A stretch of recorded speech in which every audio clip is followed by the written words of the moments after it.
right now, so it's I'm yeah. The last time I spoke English is some weeks ago, so you will see that.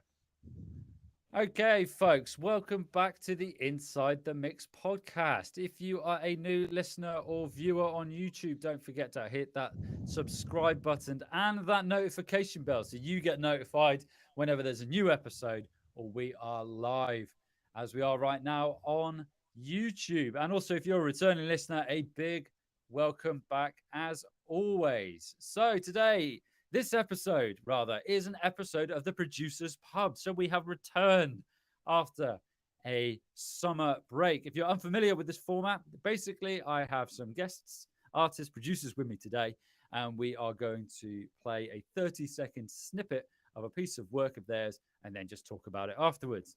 Before we dive into that, if you would like to join me and my fellow guests, if they return, which I hope they will, on an episode of the Producers Pub, you can click on the link in the episode description and sign up. Alternatively, you can head over to Inside the Mix podcast.podia.com or Inside the Mix podcast, and you can get signed up there. So, without further ado, I'm just going to check YouTube, and there's no one there at the moment. That's usually how it starts, but hopefully it will increase. We are going to start with our first song, and we actually have they're joining us from two separate locations, but we have both members of Beat Bakery, and that is our first song for today. So, take it away, Mike. What can we expect? Hi, I'm Classic Mike from Beat Bakery with my co-producer and co-founder Hypnotist. Thanks for having us on the show. So today we have sent you our track boxes featuring Michelle Suzanne, and it's your typical house, piano house club banger to get everybody up on the dance floor and get everybody raving. Love it. Great description. And the song itself is about when you meet someone who ticks all of the boxes that you are seeking in a relationship. Very cool. Very cool, guys. I love the description of a club banger. That's always good. Now, just for the audience listening, I don't listen to these songs. Well, I listen just to the beginning, just so I know there's actually audio there. So this is always new to me as well. So I haven't heard these either. So here, make sure I play the right one as well. That would help. Here we go. Open my eyes and check my phone. I can't wait to see your message. Every reply just goes to show you're not trying to keep me guessing. I felt so jaded by the games people play. Oh, oh, oh. You came along and made me feel some type of way. You're taking all my boxes, taking all my boxes. Where have you been hiding all my life? I'm thinking that I got this. Didn't see this plot twist. You met me on my level. Now I can't get you off my mind. Get you off my mind, my mind. Now, it was a bit longer there, folks, than 30 seconds because I wanted it to get to the chorus. I didn't want to stop it abruptly because obviously that's what we want to hear. I could definitely hear the house vibes going on in there. You got that classic house bass going on, which that sort of bass sound which you'd find on like a Korg M1, and also with the piano as well. You got those stab chords going on there. Really, really cool. How did you find your vocalist, by the way? Is that someone that you knew? Very good vocalist. Is that someone that is that a top liner that you commissioned, maybe on something like Vocalizer or something? No, we're actually good friends with Michelle. We met her through a networking event in 2020, and we talked a lot about collaborating. And then finally, 2 years later, after the madness in the world had finished, we decided to actually create something. And this was the first one we finished. Amazing. And just out of interest, those I mentioned the bass sound and the piano. What VSTs are you using for those, or is it the same one? I mentioned the Korg M1. That's the one I use for that sort of sound. Yeah, we actually use the Korg M1 for the pianos, and I have a few pads from that Korg M1 as well. And then I use Serum, or we use Serum, sorry, for the bass sound, Very cool. just so that we could give it a little bit more automation and modulation movement than the M1 allows. Yeah. So whilst I've got both of you here, because you're joining me from different locations, how just really sort of briefly, how do you go about the creative process of songwriting? Does one of you take the lead and then send it to the other one, or is it a case of like you just back and forth ideas? So usually I'll start out with a rough basic idea. So normally I'd come up with maybe the chord progression, or I'll come up with the concept for the song idea potentially, and I'll then pass it over to Hypnotist to um, just to work on it a little bit more, and we'll bounce ideas back and forth until we get it right. I mean, we often sit down and work over FaceTime, or we'll meet up at our studio down in South London, and just go from there. But we always combine and bounce off ideas off each other, and we tend to think along the same composition style. Like we both have similar influences, and we both play all our instruments as well. So Hypnotist is a very talented pianist. I play drums and guitar, and I love drumming house tracks just because it's so fun. Amazing. So you're quite blessed then, really. You've got a sort of like this melting pot of different musicians, which is always nice to have. And, Yeah. being close to each other is quite helpful as well in the big smoke of South London. I've been there in a while, to be fair. I will sort of spread it around. Eric, Dream Commander, what are your thoughts? Do you have any thoughts? Yeah. First of all, let me get my mic up here. I just wanted to say that if you're going for like a high energy kind of feel, you've definitely nailed it on this one. And I'm not really that much of an expert on the genre of house music, but it sounds like you guys know what you're doing, and it's pretty solid, I'd say, for the production side. Um, as far as like a creative kind of input, I don't know if you want it or need it, but it might sound cool if you added a little maybe more pad in the chorus section to kind of like open up the vibe, or maybe you could do that in like a future chorus to kind of build on top of what you already have. But yeah, other than that, I'd say you guys are really doing well with that track in particular. And what part of the UK are you from? We're both in London. Oh, Yeah, nice. both London based. I'm actually Irish, but I live in London. Right on, man. Right on. Yeah, it sounds really cool. Sweet, Thank thanks you. thanks for your comments, man. Much appreciated. Brilliant. Thank you, Eric. Yes. London. It's about two and a half, 3 hours, I think, from where I am. Well overdue a visit. Yeah, as always. I'll probably be dragged there at Christmas, to be honest. Christmas shopping. That's generally what happens. I was there recently, actually, for a podcast festival, which was quite interesting. Actually, I tell a lie. I might be there in London. I think I was planning on going there next month because there's a Dusk Wave Synth Fest in London. Oh, that sounds interesting. That's interesting. Yeah. Yeah, I'll slap myself on the wrist now because I cannot remember the date. I think it's the 14th. I'll put it in the chat actually after the episode. But if you guys are available, strongly, and it'd be great to meet up as well. Yeah. Thomas, what are your thoughts? Yo, hi. Yeah, I think sounded very well produced, and it's really sound kick-ass style with the forward sounding folded bass line, you know, the synth, and I think this can be a good club song for playing in club music. I think those songs are written for club music, like playing in the club for dance floors. And I work as DJ too, so sometimes I play such music, although it's not my personal sound I like or listening to in my private singer. But I think this production could work on the dance floor definitely. For my ears was well produced, very clean, and this is a must in that genre definitely. So I think it was quite good. I wanted to ask you this folded synth sound you used at the end of this snippet came in, like when the main bass line. How do you do that? Because I try to get those sounds in my tracks sometimes too. But yeah, which plugin you use for that? Do you mean the main bass sound? It's not the kick drum, the synth.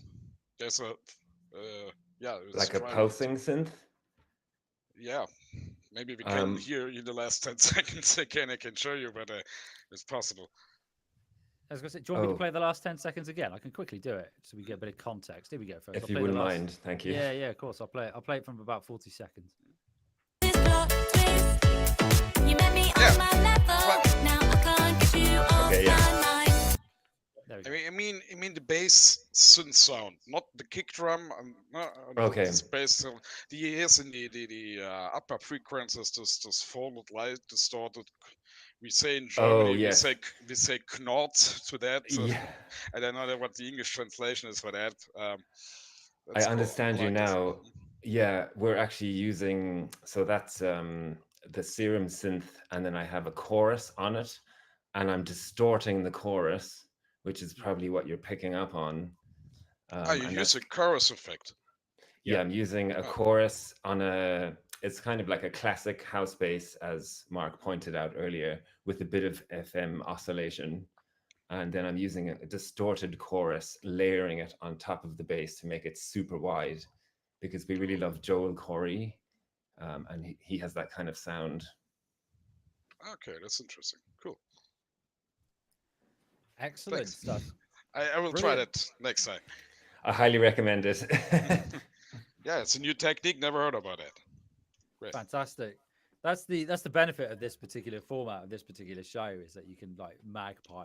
I do it all the time. This is the benefit of me hosting this every sort of month is that I can steal ideas from other people and it's great, and it's a really really good because you're always learning with music production, which is the great thing about it. But Beat Bakery, fantastic. So we'll now move on to our next singer. I was going to say singer then. I think it's if you could just mute your microphones, folks. I can hear someone sort of furiously typing. But it's okay.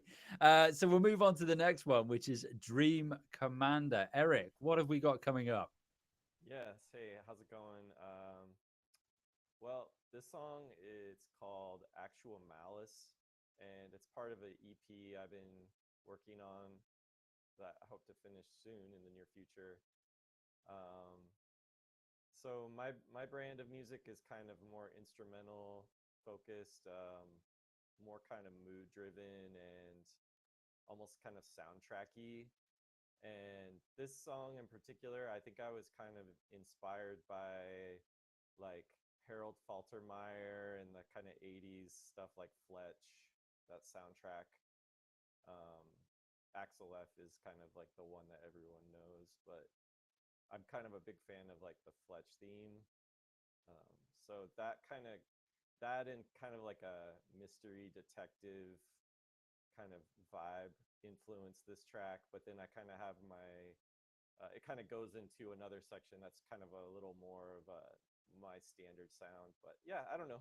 It was pretty fun to make, and it was like kind of focused heavy on drum programming, which is not really a lot of my tracks don't really focus that heavily on drum stuff. But I am a drummer, so I should probably maybe go that direction. Anyways, I'll let you guys check it out. Fantastic, thank you, Eric. And you're in good company. There's been a number of producers on here who echo the Harold Faltermeyer, notably Russell Nash, who I know is a massive, massive fan, as a lot of them are anyway. So let's give it a go.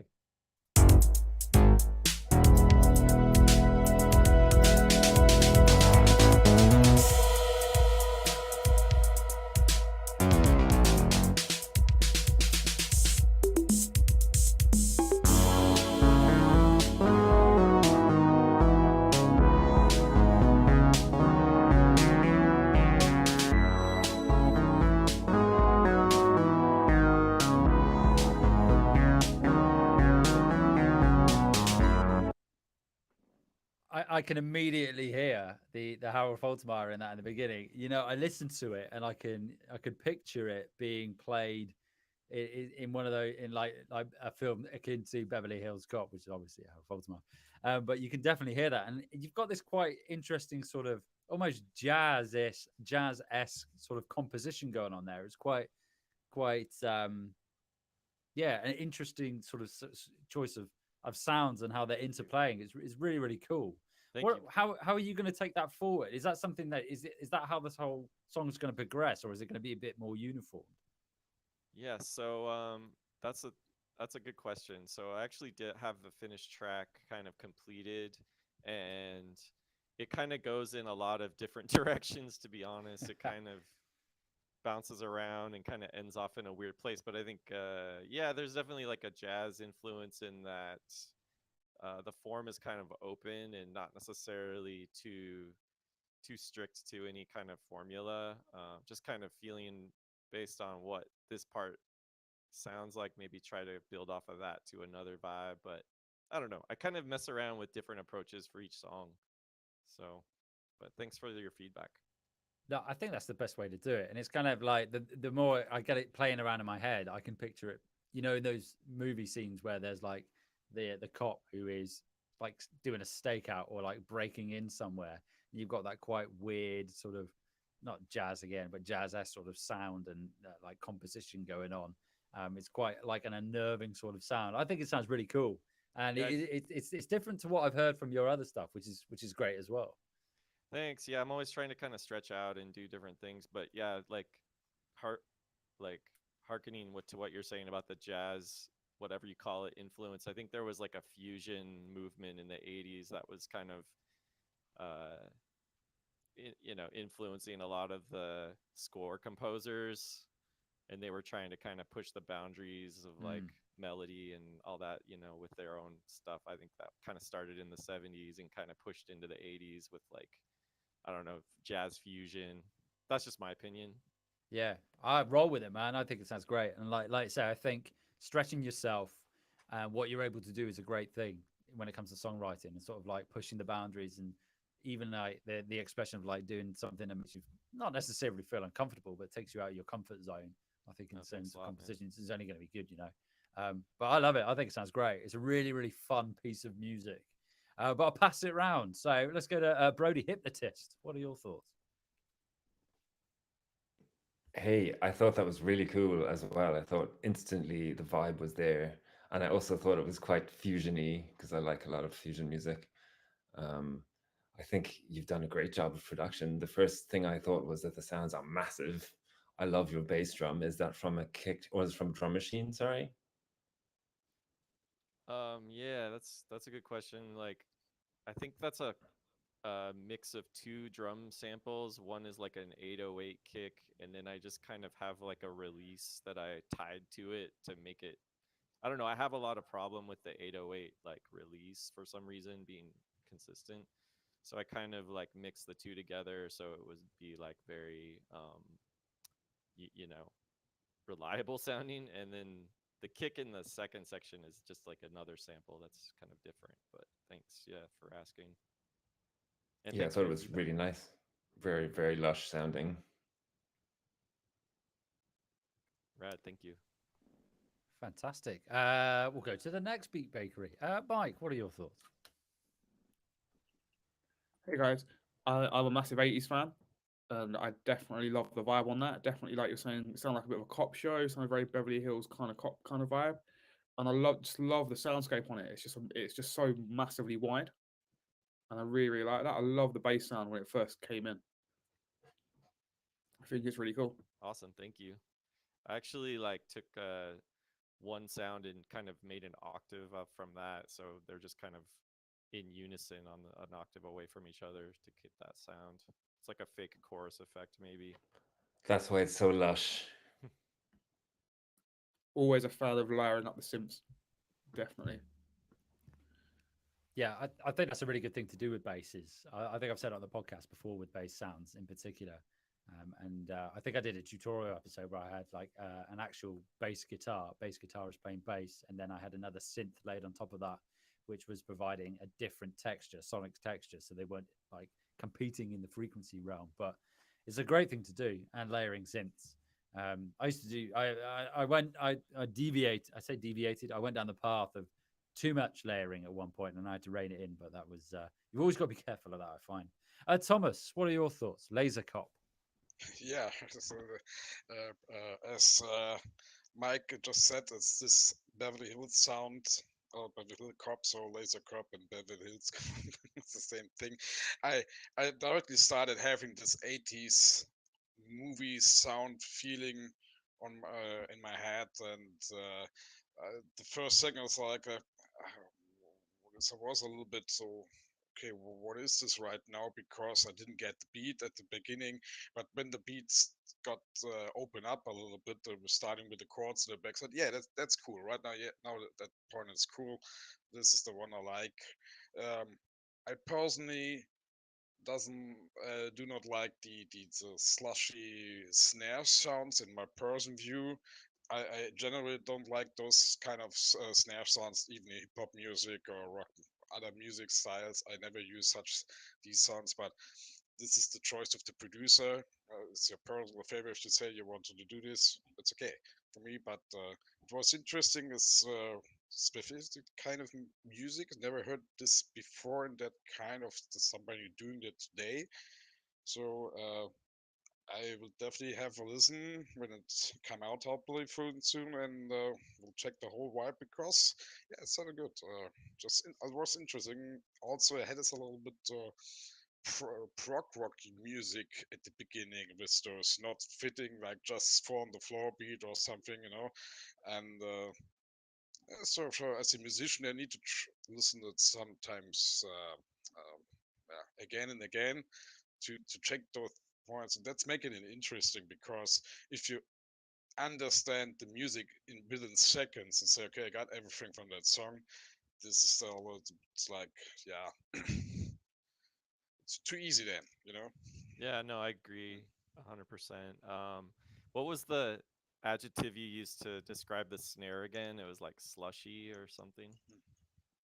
Yeah, I just said that it's like this that sound you use. It's not my personal point. I don't like these snare sounds in general. So, but if this is your choice, it's your choice, and it's okay for you because yeah, you're the No, producer of that track. yeah, no, I appreciate that, but I'm just curious, like, how would you improve it if you were Ah, in my shoes? what snare I would use? Yes. Yeah, I would try to use um, classic rock snare, like in the Okay. 70s, has been used, could fit the sound also. A modern rock snare would a little bit too, yeah, it's not, this would be destroying the sound vibe you want to get. So just try, yeah, like 70s rock snares, like Led Zeppelin, John Bonham style or something like this. Very Maybe that cool. could fit also. Yeah, Very cool. I'll give that a try because I didn't think of that, so I yeah, appreciate it. all right. Sounding snare would sound really cool, man. You got that sort of like big room. I'm trying to remember how they recorded their snare. I'm fairly certain they actually had just a huge room. It might have been Led Zeppelin, it might have been another band along those lines. I can't remember now. I think Uh, you're right, Mark. Mm, I'm absolutely not Led Zeppelin fan, but I like the drummer. He was a monster, mm. definitely. So I've seen Yeah, videos of yeah. that guy. That's cool. So use any kind of analog recorded snare sounds from the earlier times with that classic house, not too very too What? much compressed or something, just rough like the guys did it in old times. Yeah, there is like a couple different snare sounds from that era. So there is like a more muted, dead, dry sound, and then the Bonham drum sound is a little more open and Mm. like kind of reverby. But yeah, I'll give that a try. And John Bonham is like one of my personal favorite drummers. So excellent. Oh, mine as well. Definitely, it's one of my favorite drummers. It's why I got into drumming because of Led Zeppelin. Very good, very good. I'm fairly certain. I'm thinking about it now that they had the drums and then they maybe mic'd it at the end of a corridor, or it might have been a big like stairwell, and they had a mic at the. They were doing all sorts of really crazy stuff when it came. That was the great thing about. Well, you can still do it now, but like a lot of the recording techniques. And I went to Hansa Studios in Germany, and they went through how they would just play out the sound into the room, and then record it just the room itself with the music being piped out into the room to capture the room's ambience. It'd be great. I mean, it's all well and good if you have that access to those big studios, but the thing is now, like Thomas says, you can just find a nice analog recorded snare with that nice open sound, which would be really, really nice. Excellent stuff, folks. So now we move on to the final one. Thomas Lasercop, what bit of a description about your song that we've got coming up? Yeah, it's the latest song I'm working on. Last year I released my full length record, and then I just concentrated more to DJing around a little bit in synthwave music. So now just started like, okay, need to do a new song, and just planted a single, and this is the right now the production stage. So just a little bit mixing so that it sounds okay. There's not final mix, there's no mastering on it completely, so this is pretty rough. And the song is called Invaders, and shall show some this typical 80s movie alien invasion threatening things, from action movies from that time.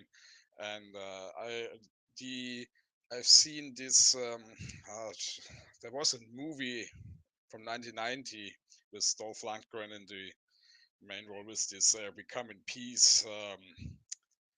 I can't get the title at this moment right now, and I think Angel Corp. I think Angel Corp was like this typical massive bullshit action movie, exploding cars, alien invaders shooting people with CD guns, and it's like this pretty weird thing. But I really love this trash kind of movie, and this one inspired me to say, hey, that style loved it, and let's do a song pretty much forward. So yeah, and that's synthwave music. I'm totally into, and Laser Crop is like synthwave, my personal synthwave music project. I'm used to play in death metal bands normally, but the thing is you can do this on your own. So I do synthwave music. Yeah. Excellent. Death metal all the way, Thomas. I did the same. I was playing in a death metal band, as the audience well knows, and I made the move over to electronic and synth-based Yeah. music purely so I could do it on my own. So Keep yeah, some ears open. We release our record in, I think, January with a new band. nice, Pretty nice. classic old school death metal from Sweden style. What, like, is it Ah, Melodeath? Are we talking Melodeath? Are we talking like Carcass nah, sort of it's like stuff? old school Entombed, Oh, HM2 boss metal nice. music. Like You I will got the show link. I will show you some later when I got the masters from the studio. Then I can Yes, send please you some do. tracks. Please do. All right. Yeah, I'll be very interested by that. Nice bit of Entombed. I haven't listened to Entombed for ages. Anyway, I digress. Thank you, Thomas. Just play this strike. So this is Invaders.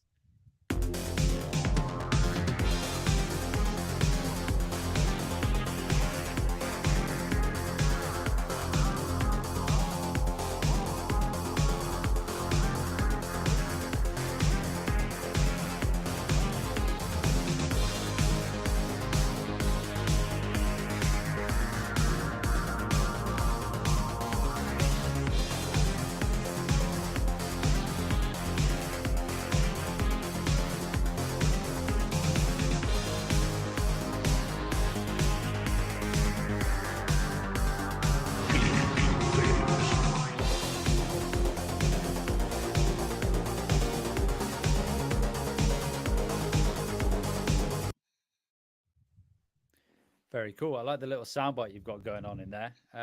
That's really nice. What are you using for your sort of bass up? What patch or VST synth are you using? I mostly use Synthmaster One VST plugin. It's from the Turkish producer KVT Production, I think. I really love that thing. Although they got the Synthmaster 2 out, I more prefer the first one. And also I use Omnisphere, Hmm. like the most of you guys hopefully do. Hmm. And yeah, that's also I like working most with the Synthmaster One all around synth. A pretty good synthesizer with cool presets. You don't have to search very long for an inspiration, and then just easy some clicks, Yeah, and yeah.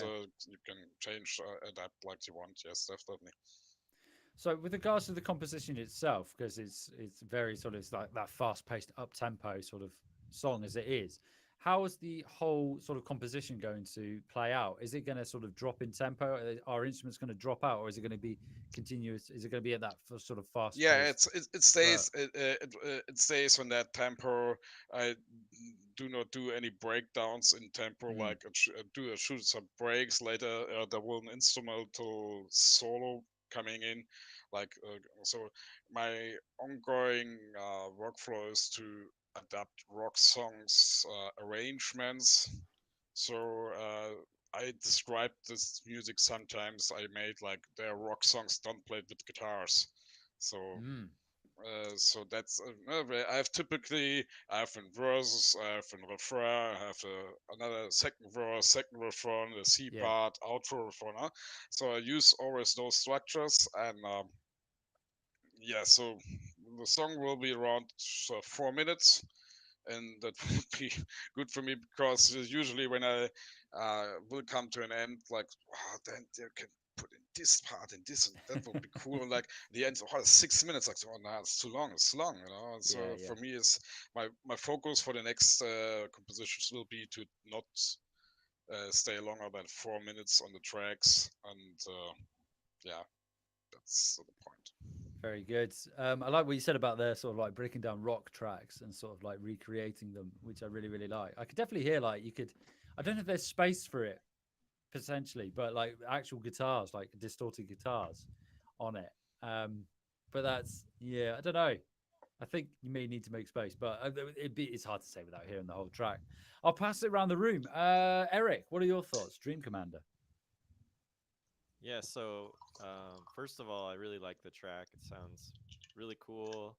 I can kind of hear the dark influence, the metal a little bit in the bass, kind of that like pulsating, almost double kick kind of feeling, like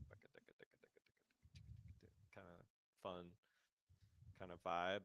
And I kind of agree with what you're saying too about trying to give yourself a little bit of a boundary on the length of composition because I kind of struggle with that as well. So um, yeah, I just think that's a really positive way to look at it. As far as like the track itself goes, like I could kind of see it going into so many different directions. Like I can hear like drum breaks, like 1 or 2 bar drum breaks where it just kind of like deviates from the main groove and there's just like a little kind of like kind of a almost like a mini drum solo.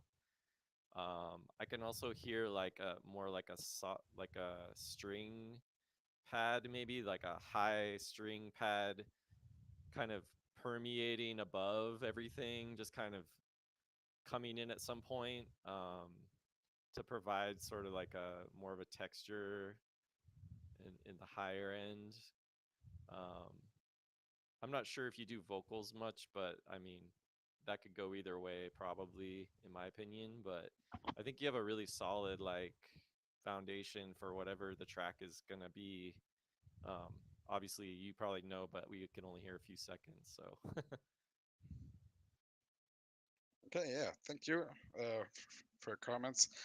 Um, yeah, first of all, I'm not a vocalist, and so I absolutely have no skills in singing, and I would always be, yeah, I always need a singer or a singeress for that. And this time I just said no, I don't want to plan vocals in it. I just cut off some film samples.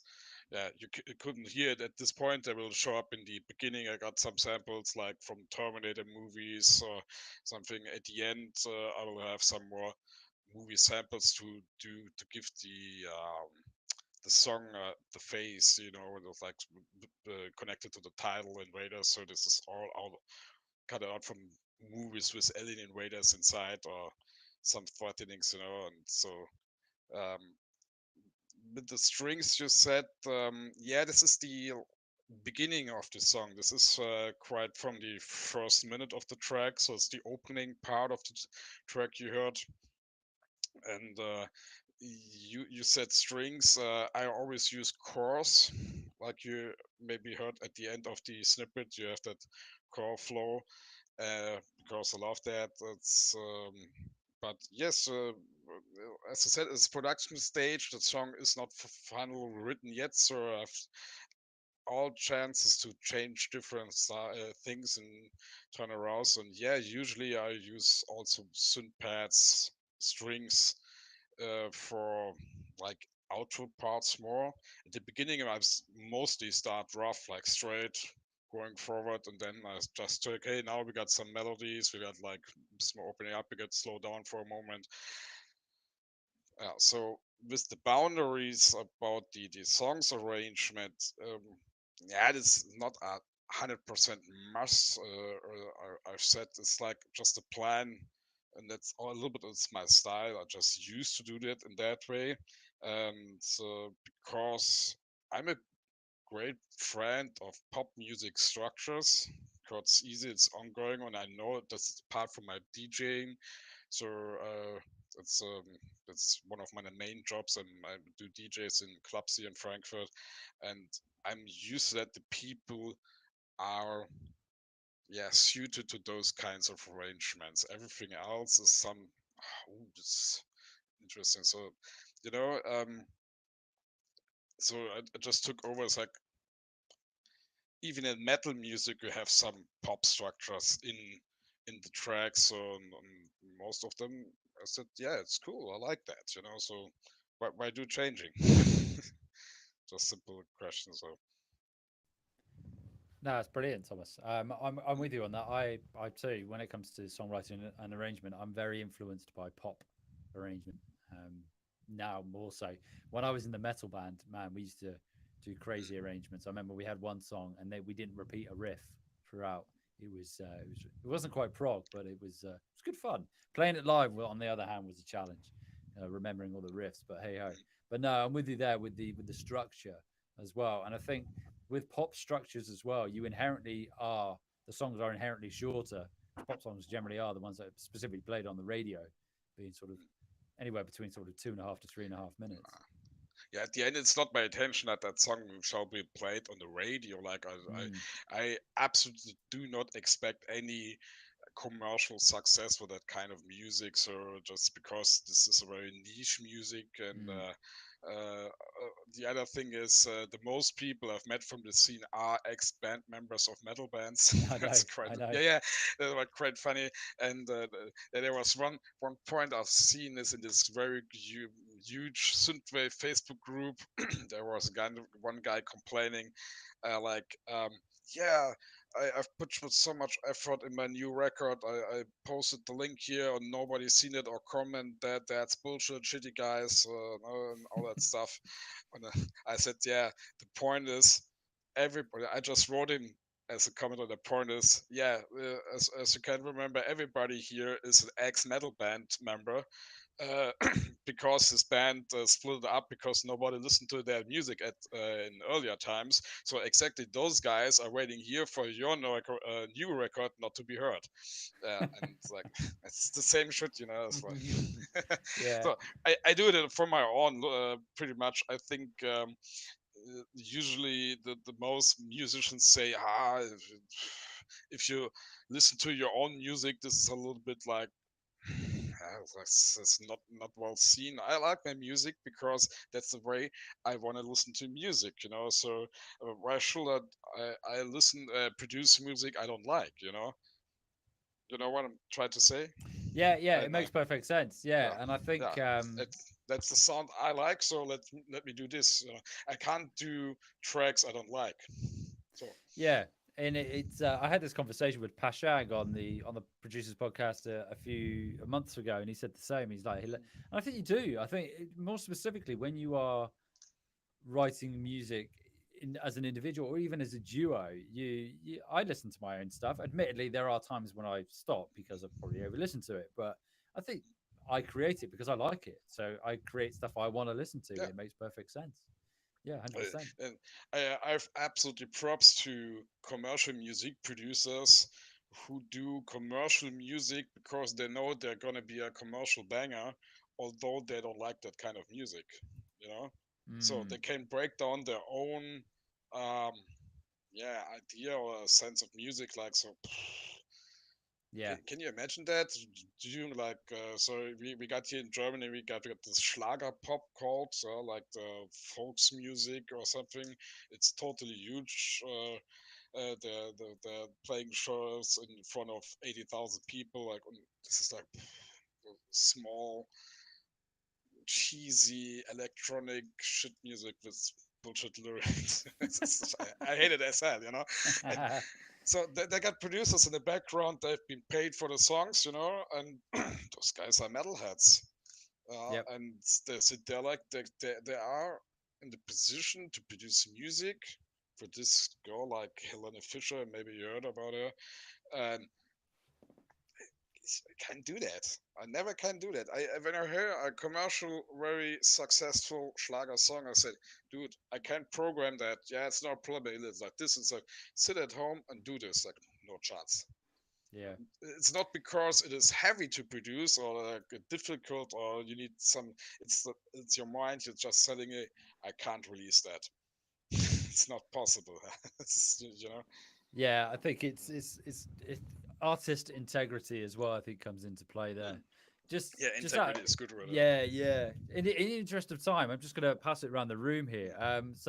Mike, Beat Bakery, what are your thoughts on Laser Cup Invaders? So I really liked the separation of sounds you had there. I definitely could see it going like a Genesis type way, like around the Confusion era, that kind of drum sound. I really, really like it.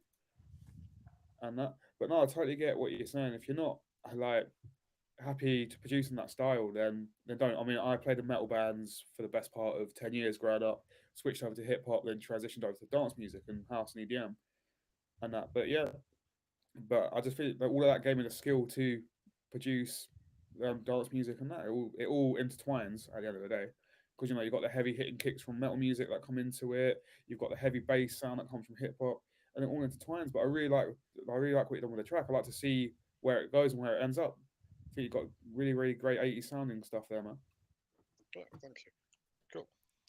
Yeah, it's kind Yeah. of like the sum of your parts, aren't you? It's great that you, like you mentioned there about hip hop, you got metal, and you got these different genres, and you got the EDM sort of influence coming in. You can sort of take bits from each different genre and then create your own identity, your own sound. Um, yeah, and I think that's the best thing to do. But going back to what Thomas said earlier about sort of like almost ghost producers writing songs who are metalheads for pop music. It's I can see why they would do it. I mean, it's a lucrative business, but I guess it depends on sort of what your yeah, exactly. It depends on what you want to get out of the industry, isn't it? I mean, um, if someone wanted to buy a song off me for an X amount of money, yeah, I don't know. Yeah, It's an interesting one, isn't it? yeah, I accept that that people are doing that because Mm. I run a club in here in Frankfurt, a small one, which do pop music parties like 90s party, current chart parties, hip hop parties, you know, and everybody working the club is a metalhead. That's so funny, and Yes. so we earn with the money with that because the people come inside, drink beer, pay an entrance, and so I started doing DJ for that because yeah, why shall I pay someone 500 euros for having playing the songs I know from Viva television music from earlier times also, and just like the skills to switch the tracks or just made up. This was very easy, in my opinion, and so yeah, it's a dream to work for that you earn money with the music you really love, you know. So Mm. I earn money with music. That's a dream I always had. So but it's not the music I love, but I can do the music I love with the money I've earned with the music I not love, you know. So Yeah, it's nearly the same, you yeah, know. you're still in the music industry, aren't you? That's the key. Hypnotist. So, final bit of sort of feedback. Brody, what are your thoughts? I thought that sounded really nice straight away. Good vibe again. I also particularly noted the separation between the kick and the bass. I presume you're side chaining somehow with that. Um, and I kind of thought it sounded a bit like, not exactly like, but you drawn influence from Depeche Mode, who I really love. And it sounded really kind of like upbeat and like it was about to launch into a Depeche Mode song. Okay, cool. Um, yes, I use a plugin called Time Space. Time Oh, Space. Track Spacer? Track Spacer. Yeah, thanks. Track Spacer. Yeah, this is very great plugin to do side compression and this side chaining. This is I love that tool. It's so easy. As I saw the commercial about that's one the guy who produced that. It's just said like, hey, I bought it for 49 euros, and said, he said this the best 49 euros I ever can invest in music production. I said definitely. So just put in on the track, just for the instrument, just put it in. It's like okay, like at this point you put it so much side chaining on like one loop, putting like okay, it's cool. Sounds great. It's amazing. Mm. So I really love that. You can use a multi-band compression for separating whole frequency phrases, that's okay. But for every single track layer in my productions, I always use the track spacer. That's most important, not sounding VST plugin I got. Yes. Fantastic. Thank you, Thomas. Trackspacer, I've heard that mentioned a few times. I know Yes. there's a number of producers I'm aware of that are using it. I haven't used it myself, but I'm well aware that it's used in a lot of productions.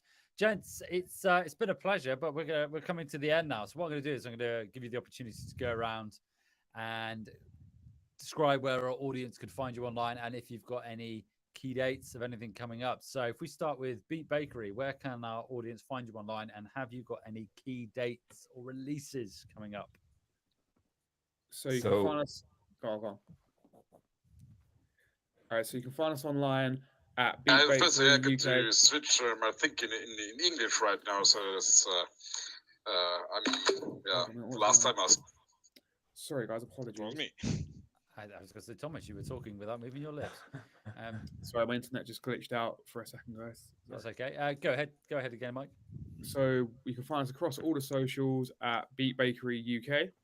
And important dates we've got coming out: the 6th of October, our brand new single "One More Time" featuring George Bone on V Records is being released.